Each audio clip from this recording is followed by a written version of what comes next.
Ito ang Biyahe by DJ Lala Banderas. DJ Lala Banderas. You are back with me, DJ Lala, para sa ating programang Sakto, Klaro, Diretso. Unang stop ng ating hashtag Byaheng Online Toxicity. Ako love, bata pa lang ata ako. Medyo hindi ko na talaga natitake well ang mga taong mapang-asar. In short, may pagkapikon talaga ako.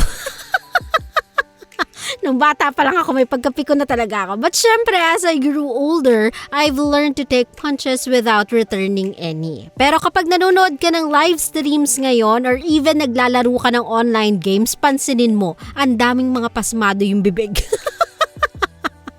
Mga taong hindi ko alam kung sa totoong buhay ba kasi hindi sila makapalag, kaya online na lang sila bumabawi. But these people really makes the experience of gaming unbearably bad. Kaya hindi ako nagtataka kung may mga parents na ayaw paglaruin yung mga anak nila or panoorin ng mga gaming live streams nowadays eh. Dati kasi kahit papaano family-oriented pa at aware pa yung mga gamers na may batang market. Ngayon, Diyos ko, wala ng bata-bata. Kung magmura, wagas, yung mga suot. Forgive me, ladies forgive me. Pero some of them, alam mong ginawa na lang excuse yung game to go live and get a piece of the market, and ang tanging maipapakita lang nila ay hindi yung gameplay, yung skills, but yung katawan nila. I'm sorry ladies, but that's the truth. I guess what I'm trying to say is that kaya din may mga bata o taong toxic online kasi may mga napapanood silang nagpapakita na as if it's okay to be like that and be seen by younger individuals. May mga iba na magsasabing,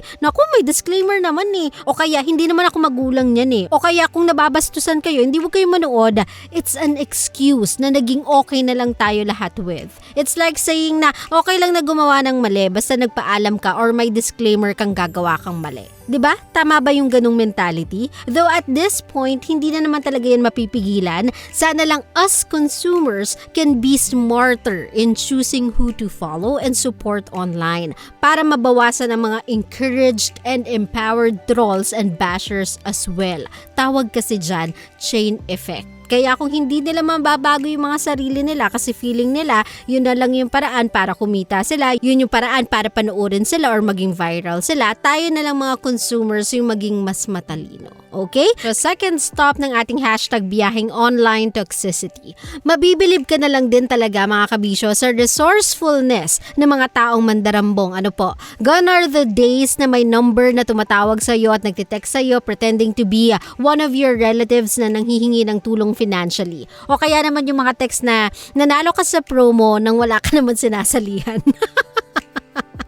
Kasi meron na ngayong wala nang sat-sat-sat-sat at backstory, link lang. At once clinic mo, buya! Mahahack na yung account mo or worse, makokollect na nila yung mga private informations ninyo katulad ng bank accounts and passwords. Love online platforms as well as socials are quite a dangerous tool if hindi ka marunong gumamit or mali ang paraan mo ng paggamit.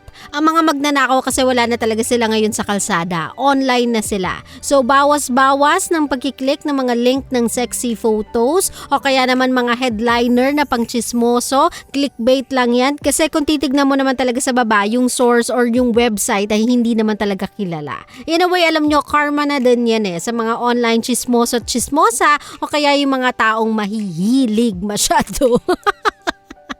Quite an expensive and hassle way to learn, but maybe it can teach those people a thing or two. Ang kawawa lang naman talaga dyan ay yung mga matatandang ngayon lang na-expose sa socials o yung mga bata na wala naman talaga silang alam. So click lang talaga sila ng click. Sila lang talaga yung kawawa dito. I don't need to lecture though the people behind these scams about the good and the bad. Alam na nila yan May mga tao lang talagang halangang sikmura at kaluluwa. Alam nyo, it's not enough na magrason ka lang ng hirap lang sa buhay dahil lahat naman tayo nahihirapan at may kanya-kanya tayong laban.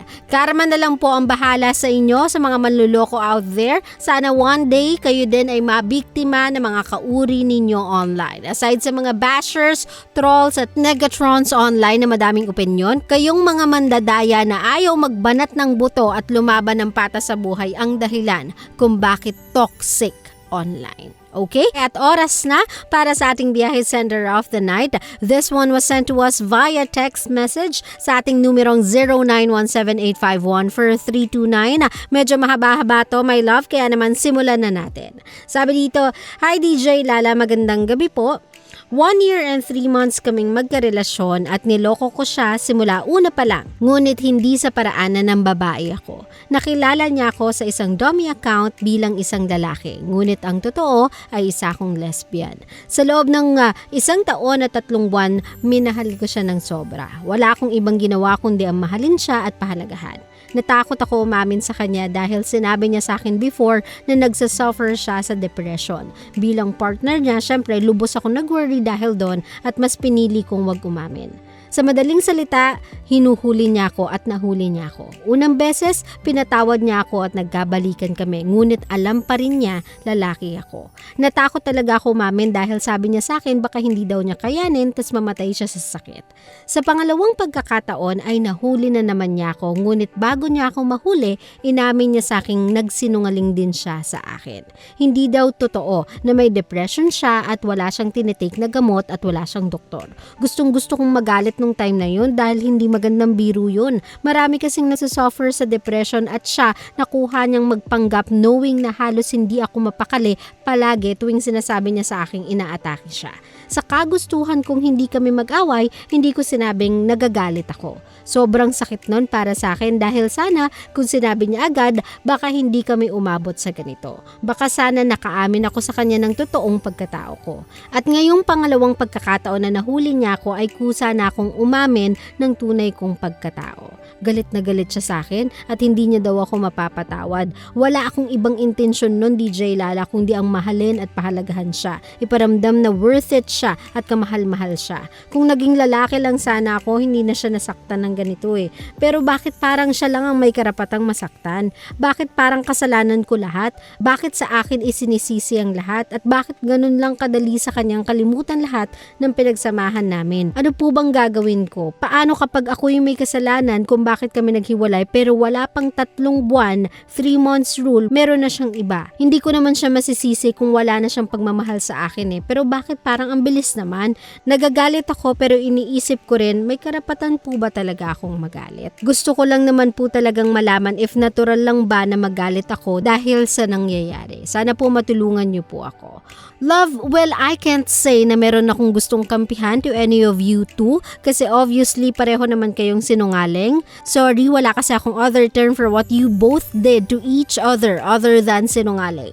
Siguro instead of finding who to blame for whatever happened sa inyong dalawa, provided kung totoo man yung namagitan sa inyong dalawa in terms of feelings or hindi, siguro take this part of your life na lang as a lesson to be comfortable with who you really are.